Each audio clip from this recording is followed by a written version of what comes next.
Now, hear me out.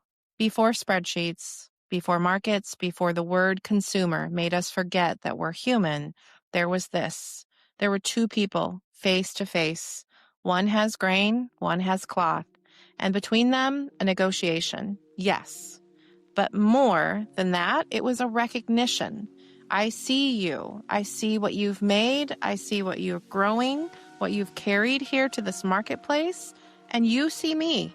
And we're trying to survive the same winter.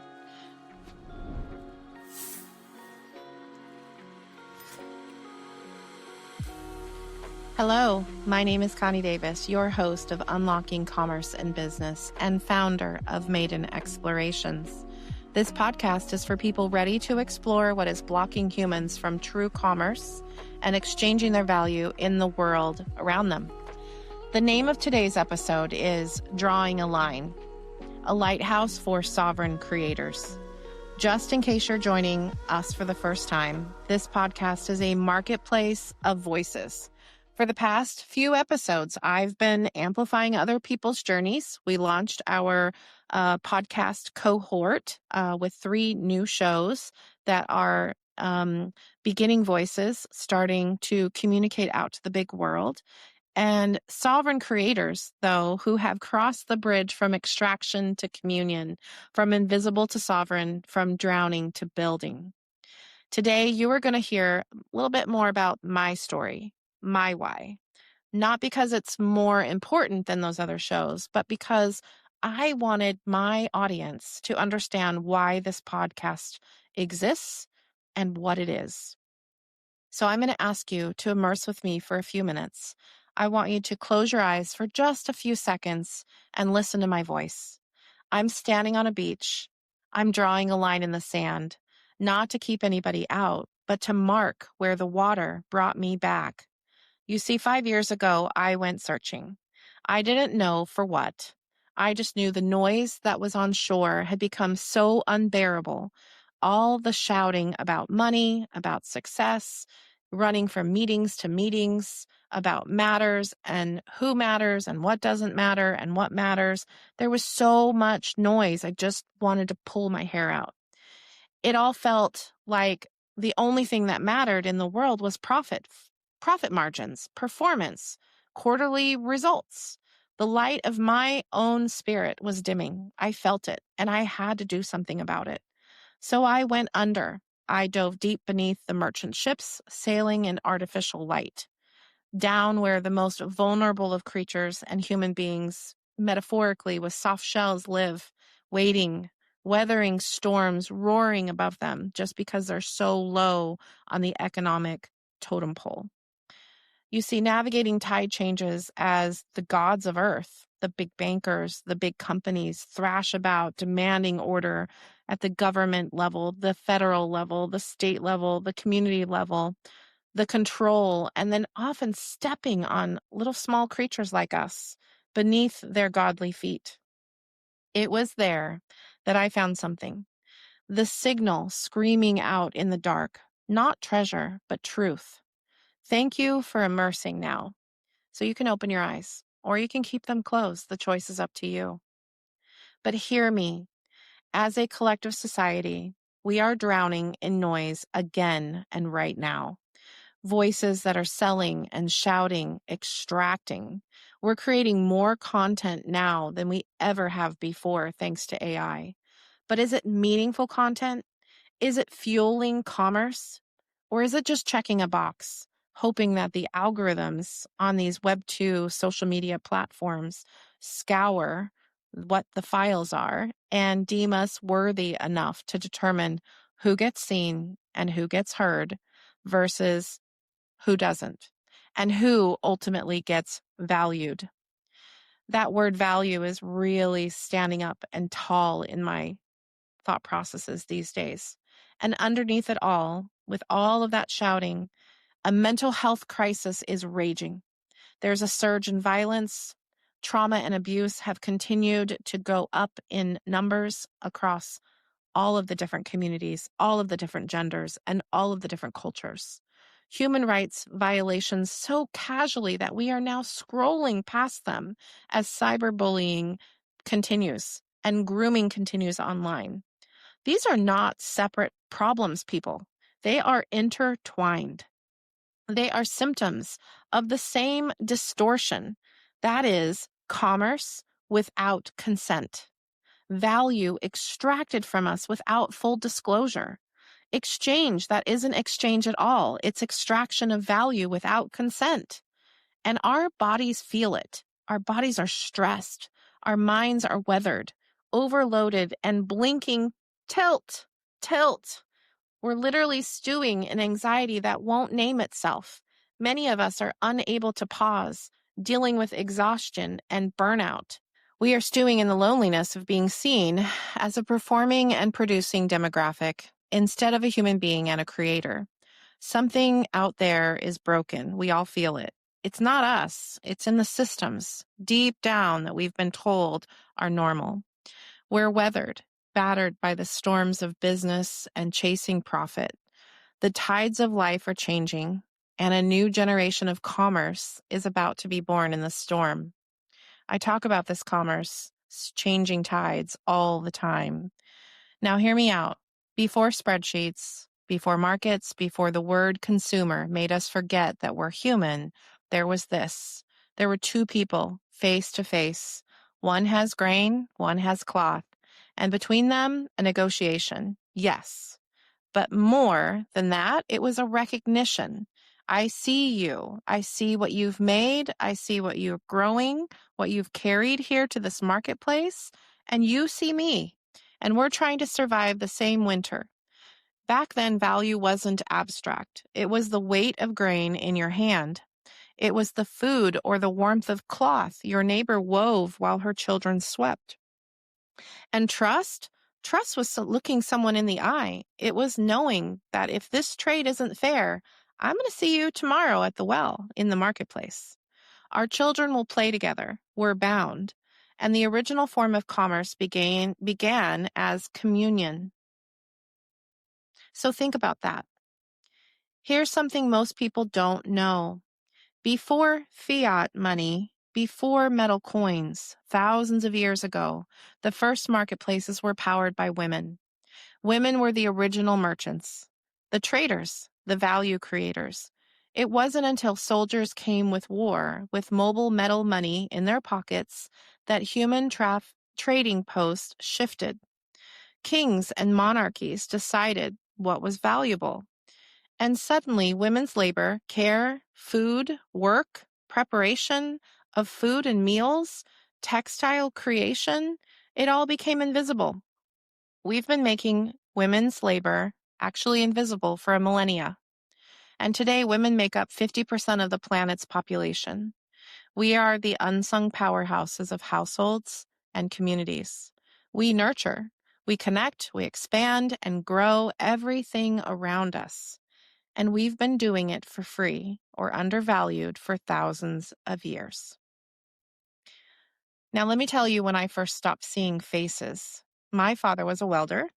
He fused metal to metal with his hands. He built structures from steel with the kind of craftsmanship that doesn't exist anymore.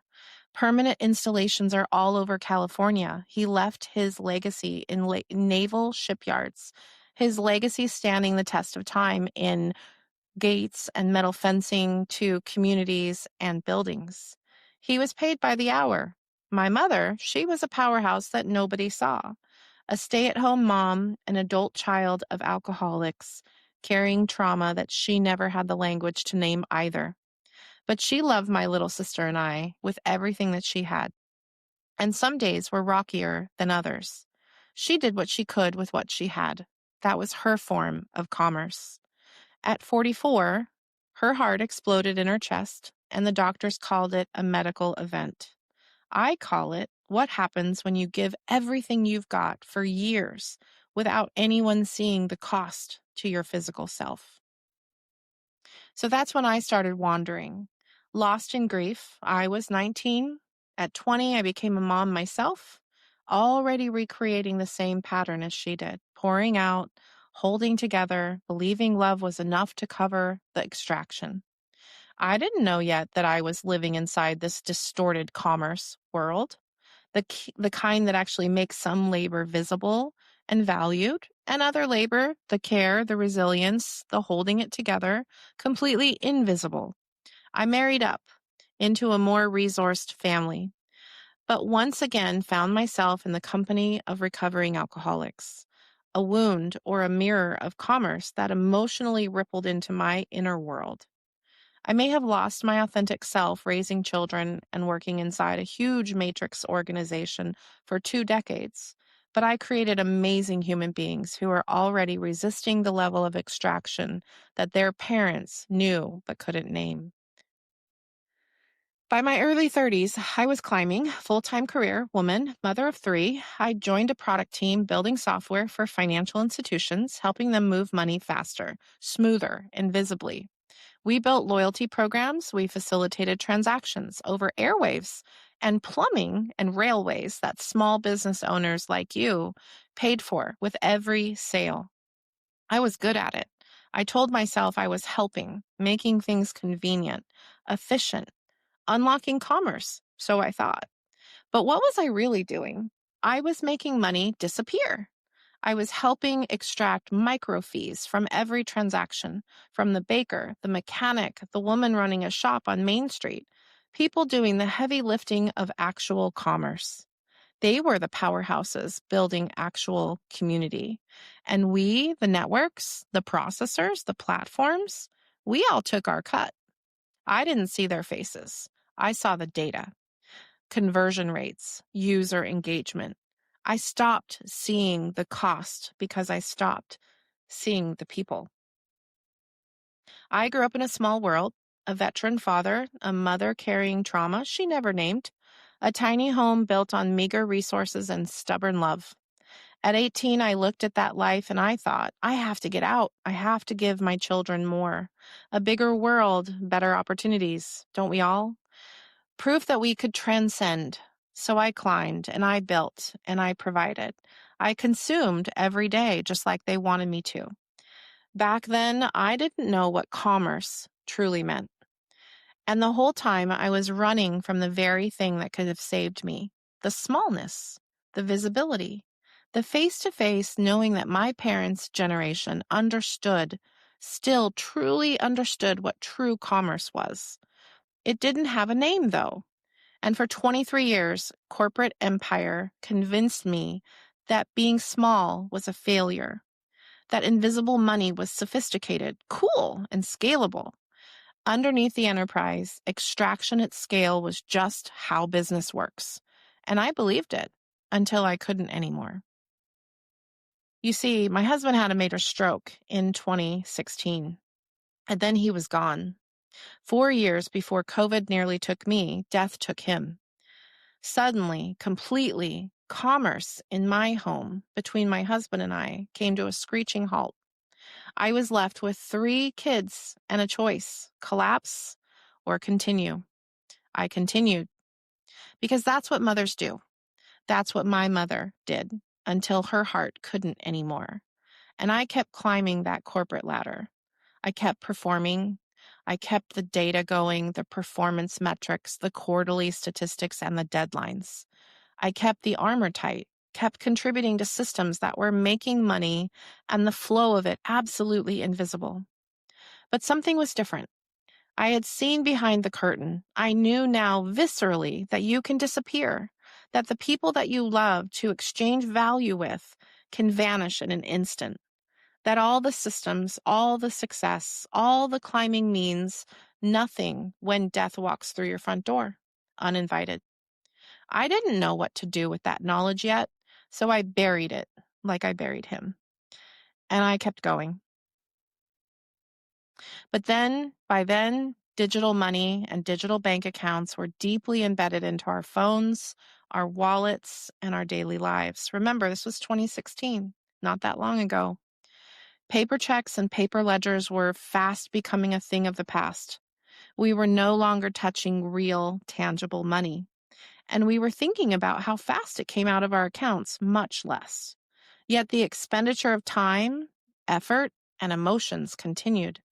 And I realized I'd been perfecting invisibility, making extraction frictionless.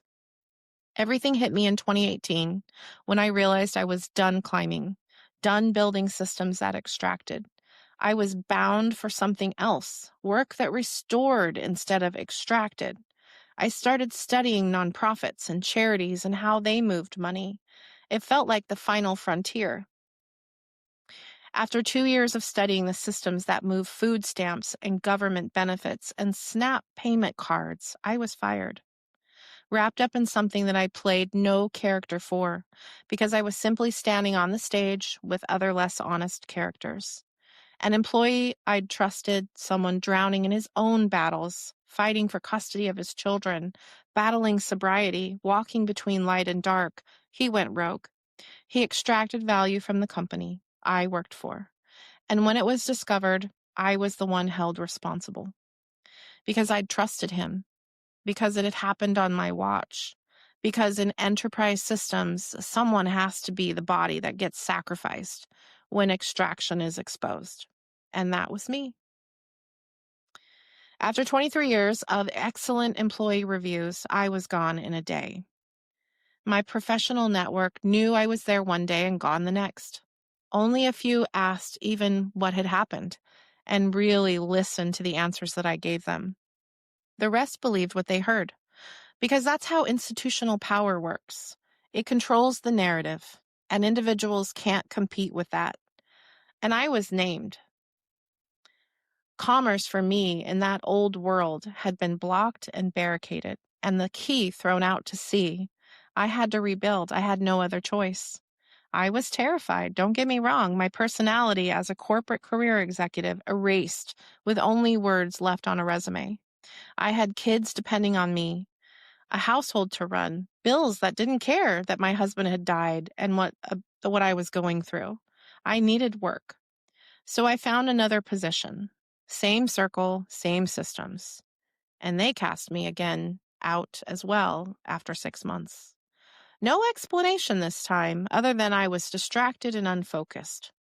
More excuses. Because once you're marked, you see, the circle closes. The network talks. The stain spreads. That second casting out, that's what I knew. That's when I knew.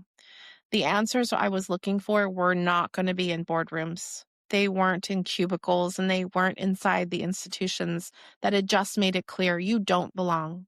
The way you exchange value is not aligned with the model that we exchange value in. So if I wanted to understand what I'd been complicit in building, really understand it, if I wanted to find a different way, I had to leave the shore entirely. Not as choice born of privilege, as a choice born of choosing to find the signal in all of the noise, to heal the distortion that I felt in my own rhythm of commerce and trade. I had to dive into the depths. I had to swim with the prey instead of the predators. I had to find the people who'd been extracted from, cast out, made invisible, because now I was one of them. I used my administrative leave and self-pity party to dive deep. It was the survivor and the pastor at a birthday party who spoke up and shared a story that touched my heart forever, one of human exploration. Actually, it was human exploitation, and it activated my heart. But from that moment, I started consuming everything I could find on nonprofits and vulnerable communities, because I couldn't fathom how things could be worse than what I had already been through. But it could, and it was much worse. I had found it, though. Extraction at its most purest, most evil form. Human beings reduced to commodities, supply chains built on stolen sovereignty, demand created by systems that taught people other humans could actually be used and cast out because they had no means to exchange their value or sing their song. It was commerce at its most distorted, disgusting flavor. And it was everywhere, not just in trafficking, but woven through every system that treated humans as resources instead of real people. You see, after being cast out twice, I made a choice. I could keep trying to get back in, keep scraping for positions and systems and resume builders and job posting boards that had made it clear I didn't really belong. Or I could build my own ground. I started my own consulting firm, and suddenly I was living the entrepreneur struggle firsthand.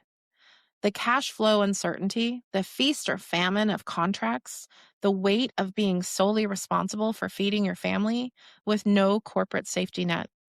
I showed up with all of my enterprise wisdom, decades of corporate strategy, systems thinking, process automation, and optimization. And you know what I learned? It was too much. Small business owners didn't need my complex enterprise frameworks. They needed simplicity.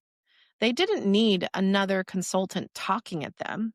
They needed to be heard, to connect, to belong, and to build community. They needed to be visible.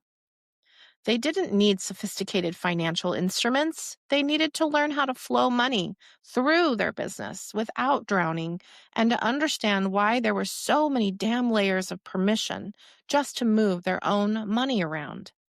I was equipped with corporate armor, but small business requires vulnerability, and I was finally ready for that. Then I took a contract that changed everything. A cryptocurrency startup. Crypto. I knew exactly what my professional colleagues would think, what they would call it. The enemy, the threat, the Wild West chaos undermining everything stable and regulated. And me, by stepping into that world, I became the traitor. That's exactly what happened. The few professional relationships that I had left were gone because I'd crossed a line. But here's what I saw, that they couldn't. Crypto wasn't the enemy. Centralized extraction was the enemy, and they knew it. And crypto, for all its volatility, its scams, its chaos, was showing me something the banking system never did. What happens when you remove the intermediaries? What happens when the rails are visible and the fees are transparent and the power is distributed? What happens when sovereignty becomes technically possible? Not just philosophically possible and aspirational, but real. My job at the crypto startup was what I'd always done. It was to define the lanes of traffic and build the bridge, define the MVP, minimum viable product, create the go-to-market strategy, make it accessible. We were simplifying the buy and sell of Bitcoin and Ethereum for retail banking customers like you. Education fused with centers of trust. Demystifying crypto, and we were giving communities choice of cryptocurrencies and choice of liquidity providers instead of a centralized exchange. And here's what made it different for me. I was inviting traditional institutions to come and play in the sandbox. So that invitation is to explore this reimagined world of money movement without having to blow up everything that they've already built, without a threat, with collaboration and the spirit of collaboration and working together to solve really deep systems issues. I was building the bridge both ways because sovereign creators don't burn the world down and walk away. We build options. We create on-ramps, and we make it possible for people like you and institutions to choose differently. So I knew the moment that was coming because I had already been through 2 technical evolutions before. Now, I'm not going to divulge my age, but the age of the plastic payment card, I was there, building the infrastructure, watching money become plastic, portable, and trackable, watching fees become systematized, interchange, processing the invisible cuts that merchants barely understood but had to pay. I helped build that. The age of the mobile payment device, tap to pay. I was there too, making money even more invisible, instant, frictionless, making extraction so smooth, so seamless that people really stopped feeling it. Just tap and go, while the fees compound in the background. In 2014, I realized I had almost helped to perfect invisibility. And that's when something really started to stir in me. So the age of crypto really started for me in 2021. That was when I really dove deep into decentralized finance. And we're going to talk about that a lot in this podcast. The third evolution, another fundamental shift in how humans move money. But this time, I wasn't building an on-ramp back to the extraction system. I was building an on-ramp away from it to empower choices. Choices to a safe cove where there was a shelter against inflation and a map to protect one's purchasing power. For 30 years, I had already been making centralized extraction more efficiently without even knowing. First with plastic, making plastic cards the default and cash the exception. Then with mobile, making invisibility the norm, paper ledgers became obsolete. Each evolution, you see, increased the system's power. It made extraction faster, smoother, harder to see, harder to escape. But crypto and blockchain, they were different. It wasn't about making the system more efficient in the existing world. It was about making the existing system optional to give us choice. It became a movement for me to empower people with choice to build assets rather than liabilities. It was about building rails where intermediaries weren't required, they were optional because we had choice. Where fees were visible, we had transparency. We had immutable records where sovereignty was technically possible. And where for once someone didn't need another person's permission to belong or to move their own money on their own timeline and terms. Was it messy? Back then, yes. Chaotic? Absolutely. Full of scams and volatility and people who didn't understand what they were building or how to truly navigate what had already been developed? Of course. But it was also the first technology I'd ever worked on that didn't make extraction more powerful. It made extraction optional. That was cool. And it changed everything in my world. So 5 years after losing my husband, the height of fear, I walked into the hospital with gray lips, oxygen starved, and all I could think of was not again. My children couldn't lose another parent. So as much as I was working, the universe still had one more frontier for me. I'd already left them fatherless, and with their dad, I couldn't and would not leave them motherless too. This is important because this really fuses the emotional response that I have with commerce. Because in that hospital room, when I was fighting for every single breath, I had two companions. I had Eckhart Tolle's The Power of Now book, teaching me to stay present in the battle, to exchange my value of commerce with the staff on that hospital floor, and not drown in fear of what might actually happen.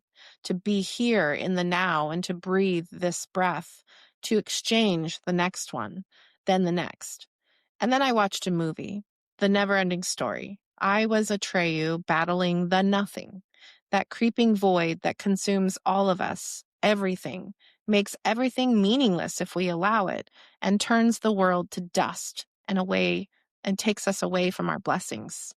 So Atreyu defeats the nothing by naming, by giving the childlike empress in the movie a new name, by declaring this world matters. This world is worth saving, and this world is real.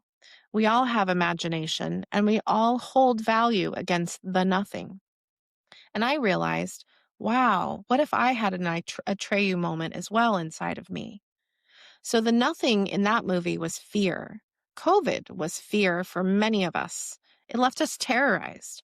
The fear that had been eating at me since 2016 compounded. And it was fear that after I was let go from a company that I spent over 2 decades working for, that I wasn't enough, that I wasn't good enough, that I didn't belong, that my value was worthless, that my small life wasn't worth fighting for, and that I was just another body in the system that everybody processed after the experience and forgot. The nothing was extraction, the force that makes humans invisible, that makes labor and love and life meaningless unless it serves the empire. And if I was going to survive and if I was going to get home to my kids, to my grandchild, I had to name what mattered. I had to claim it. I had to call it forth to realize my value and my worth. That is what this podcast is about. We have to fight the nothing by declaring that this boring, small, unremarkable life is actually okay. It's everything, and we can't let it go. So in that hospital, I experienced both complacency and compassion. Some humans saw me as another body, another number, a COVID case number, another statistic.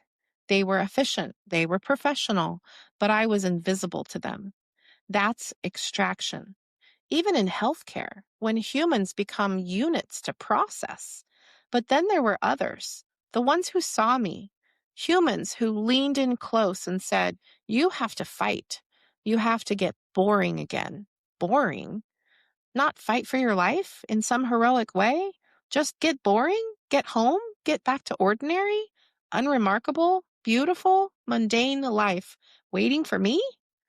Yes, that's exactly what I was fighting for. Not glory, not drama, but the gift of being boring. Being a grandma who shows up, a mother who answers the phone, and a woman who gets to grow old doing unremarkable things with the people that she loves. And the superhumans, because there's plenty of them, who surround me with their full hearts and entrepreneurial spirit. That was my roar. I will survive this. I will get home. I will become boring again. And if something else happened in that hospital room, something I didn't expect, I had just completed a trip. I was coming home as a certified love and authenticity practitioner. What the heck is that? I had studied in Colorado with Mandy Moore and Oliver Nino, and right before COVID hit, I had gone on a retreat to finish my certification. That is where emotional awareness started for me. Because as I was lying there reflecting on my certification experience and the next steps that laid ahead, fighting for breath, I realized I had been literally gifted tools right before I needed them most. Tools to stay present and stand in my authenticity, to love myself through terror and fear, to be authentic while even I was growing as an entrepreneur. That certification wasn't coincidence. It was preparation. And when I walked out of that hospital, when I realized that I'm here to teach people how to be human again and to stand up against the extraction and remember their value, not how to perform, not how to disappear into systems, but how to be fully human, fully alive. So as I named and called it forth myself, I defeated the nothing for me. I became a sovereign creator in that hospital room because I never again would have my hand in systems to power those systems up that extract without your consent as a consumer. Because I wasn't here to consume anymore, to process, or to be a body in someone else's machine. I was here to build, and not just anything.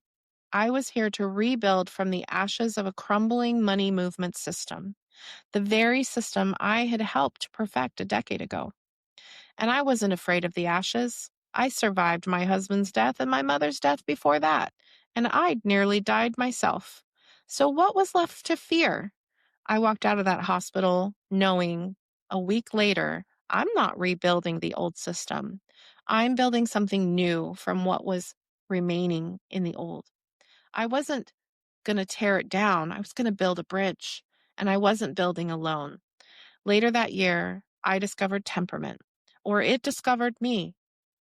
Either way, it was divine intervention, and it was God's reminding me that no one teaches us how to be human. No one shows us the map to our authentic selves. So no wonder we get lost exploring a world of extraction and forget that we are creators ourselves. Again, I dove deep. I personally studied with Dr. John Worley, became certified in WIDP, the Worley ID profile. And today I'm one of about 20 people in the world teaching this framework, teaching people how to be human. Temperament isn't personality. It's your innate emotional design. Who you are before the world buries you in the matrix and makes you forget who you were designed to be. Before the performance starts, And I learned that I feel deeply, I process internally, but I'm emotionally wired to connect and uplift others. For 30 years, I had contorted that design to conform to corporate molds. Extroverted when I needed to recharge, forced to be surface level when I needed depth, and performing when I needed to feel. Temperament showed me I had been at war with my own design. And you see, that's why emotional intelligence matters in the era of technology and money. And once I saw that, once I understood my unique value and rhythm, I couldn't unsee it, not just in myself, but in everyone. Every person drowning in extraction, they're at war with their design and the matrix system that demands costumes and masks on stage. Every system making humans invisible, it's stripping away our natural, authentic intelligence and emotional rhythms that sing our songs. So let me be clear. I'm all in on crypto and blockchain and commerce and emotional awareness. It's all connected. Not because I think it's perfect, not because I ignore its problems, the scams and the volatility, the learning curve that humans have, but because I see it for what it is, the next evolution of money, movement, and data. And after 30 years of building the previous evolutions, plastic cards, mobile payments, I understand what this one possibility of technology means. It means sovereignty. It means real, technical, achievable sovereignty and trust. And where trust goes, money flows. We know that. That's why I took the contract that day back in 2021. Not for the paycheck, not for the career comeback, because I finally saw technology that aligned with the truth I had been learning in the deep water. We are the sources and stores of value. Not banks, not payment processors, not exchanged and centralized systems. Us, humans, sovereign creators. And crypto, for all its chaos, is the first money movement system that makes this truth technically operational. People ask me, why was crypto created? What problem does it solve? And I tell them it's not as much cryptocurrency, but the blockchain, the transparency, the immutability, and the trust that it restores. It solves the problem of centralized control over authentic human creative value. Crypto was born in 2008. Not coincidentally, 2008, if you remember, was when the global financial system collapsed, when banks gambled with people's money. They lost and they got bailed out by governments. Who does that for us? When millions lost their homes, their savings, their futures, when it became undeniable that the centralized system wasn't serving people, it was extracting their creativity from them. And when it failed, they paid the price, just like I did.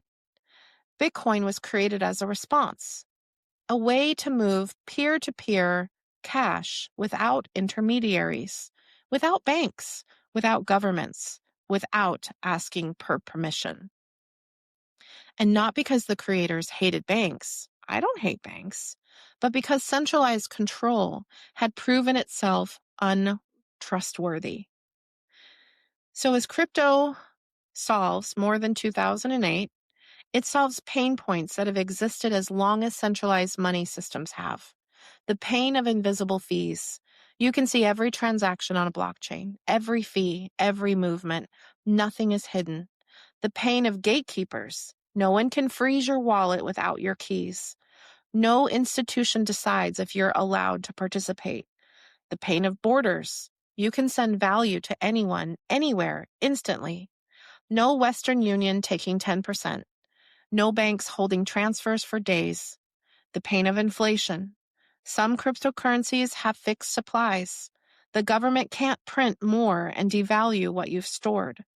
The pain of exhaustion and exclusion. Anyone with internet can participate. No credit check, no bank account required, no permission. These aren't theoretical pain points. I've lived them. I've studied them. and I've built systems that cause them. And crypto, imperfect, chaotic, evolving, volatile crypto, is the first technology that actually addresses them at the infrastructure level, not by making extraction more efficient, but by making extraction optional, by giving us a business and owners of that business a choice in how we exchange our value, and most of all, an incentive to participate in the value creation process as assets multiply. That's why I'm all in. So here's what blockchain and Web3 helped me finally see, what I'd been circling for years but couldn't quite name. We are the source and the store of value. We are the assets, not our jobs, not our titles, not our bank accounts or credit scores or performance reviews. Us, our wisdom, our creativity, our labor, our presence, our authentic gifts. The centralized system taught us the opposite. It taught us your value comes from institutions that employ you, that validate you, that credit you, and rate you. Your worth is measured by what you produce for them, not and how efficiently you disappear into their systems. They store your value in our banks, move your money through our rails, pay our fees for the privilege of accessing what was always yours. That's the nothing that makes humans, the manufacturers of money, invisible and makes humans lazy. We forget that we're the ones exchanging value with one another, using the systems to move money around, adopting technology that they designed for us. But up until now, we've all just been numbers on a ledger, producing products that turn profit. But crypto reveals the truth. You are the miner of your own value. You stake your claim. You choose where to store that value and on what project. And you can now choose where to store your assets and value. It doesn't have to be with a bank, with human owners that can freeze your account or deny permission to you to move your own money around because they don't understand or trust you. It can be in a wallet that you control. And you can move value yourself, peer to peer. No intermediaries required. You can create value yourself and trade it directly with others who see it, who want it, who value it. You are the validator, not waiting for institutions to credit you. You verify, you choose, you decide. This isn't just about cryptocurrency. This is about remembering who we've always been, sovereign creators, merchants of our own authentic selves, sources and stores of value, beings in charge of who we trust and who we do not. The centralized system needed us to forget this, because if we remembered, we wouldn't need them. Blockchain and Web3 and cryptocurrency, like Bitcoin, are the technical infrastructure that makes remembering possible, that helps us store immutable value transparently. And it may not be the answer for everyone, but it's an answer. It's an option. And it's a set of protocols where sovereignty isn't theoretical. It's operational and it's happening now. And for people who are ready to remember who they are, it's oxygen. To me, commerce is an energetic exchange, not just metaphorically, actually. I believe that money is just energy taking form. First is grain, remember, then cloth, then metal coins, then paper, and now in digital bits. And as we shift to digital forms of money, crypto, blockchain, decentralized finance, we're seeing something interesting, an increase in both exploitation and empowerment. Trust has taken center stage once again, because digital money can strip away human connection even more than digital money did. We've already seen that. Algorithms and bots, transactions without faces, or digital money can restore transparency, visibility, sovereignty, peer-to-peer exchange where you see the energy moving. You choose the terms and you control the flow. Same technology, two completely different intentions. It's about time. That's why I'm an ambassador for Women in Blockchain Talks, a 5-year organization helping women understand blockchain, AI, and Web3 technology. It's why I collaborate with communities like the Bitcoin Bay Foundation. It's why I teach classes about economic empowerment in my community, because these are the future of our commerce and money systems. And women like me and the men who support us, they need to be at the table, building them, not just using them, building. Because if we're not, history is going to repeat itself. The tools will be used for extraction, not communion, and will be invisible once again. So here's what nearly dying taught me. Trauma points to resilience, not as platitude, as evidence. I survived COVID pneumonia by surviving my own fear first, by getting my emotions in check, by choosing to breathe when my body wanted to give up, by roaring when I had no voice left. That's resilience. I had to unlock my own essence so that I could trade my true source and store of value. My mother survived 22 years of invisible labor before her heart gave out. 22 years of showing up, holding it together, loving us when everything she had. That's resilience too. And every person who's been extracted from financially, emotionally, systemically, and is still here, still trying, still hoping that there's something better, that's resilience too. And resilience isn't just survival. Resilience is stored wisdom. It's proof that you know the cost, proof you know what's worth protecting, proof that you can tell the difference between extraction and exchange because you've lived through extraction and it nearly killed you. That wisdom, that's your merchant credential. Congratulations. That's what the path to unlocking commerce needs. Not polished resumes, not productivity metrics, resilient humans who have roared and survived building businesses that delivered value deep into their communities, from trauma to creator. That's the journey, and I've lived every inch of it. Trauma from my mother's death at 44, my husband's stroke, being fired after 23 years, cast out twice, COVID pneumonia, gray lips, 3 weeks fighting for breath. That fear almost killed me. That extraction, that nearly broke me. The systems that made me invisible, and now creator, naming myself a sovereign creator just like you in a hospital room. I started a consulting firm and dove into entrepreneurialism. It turned into a nonprofit with nothing but wisdom and terror. Taking the crypto contract, everyone told me that I was traitorous. I was crazy. Building bridges both ways and then coming back for those who supported me. Holding my own keys, storing my own value, creating my own legacy.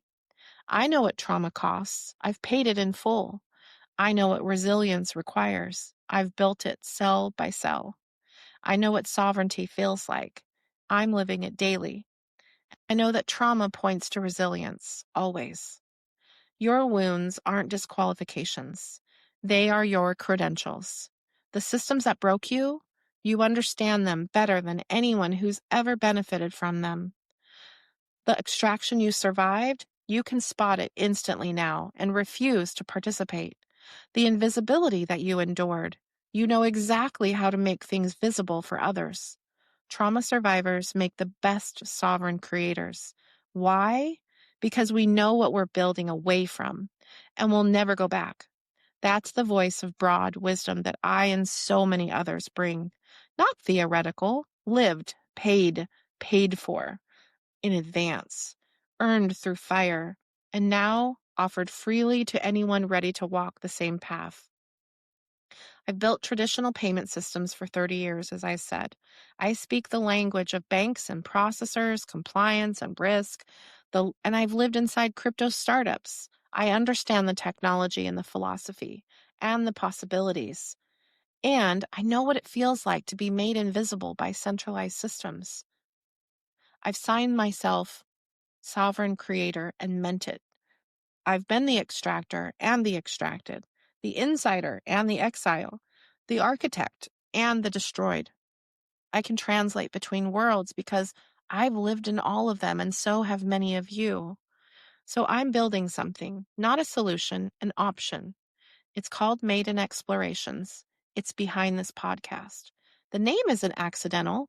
Maiden, a first voyage, as the maiden archetype, the untouched, pure intention before the world tells you who you're supposed to be. Explorations is plural because it's not a single destination, it's a practice, a way of seeing the world through new lenses. And we exist for people who are ready. And I pour into an emotional economic empowerment theory through a nonprofit with intentions to inspire a whole new world of restorative commerce. So if you're not ready to have all the answers, but you are ready to ask different questions, if you're ready to challenge status quo, elevate the vulnerable communities, and amplify voices as market advisors, ready to unlock commerce, true commerce, the way it was intended to be, I have some questions for you. When was the last time you felt truly valued in a business exchange? What's the difference between being paid and being valued? What if you chased commerce instead of money? What would change for you? Are you ready to explore the world around you and the world within from a perspective that the matrix doesn't validate? What does it mean to explore through new lenses? It means looking at commerce and seeing communion. It means looking at your trauma and seeing resilience. It means looking at the small life that you've built and seeing enough. Seeing everything. It means looking at yourself, the authentic, vulnerable version, and saying with conviction, I am the asset. Maiden Explorations creates options for this shift. That's why this podcast is here.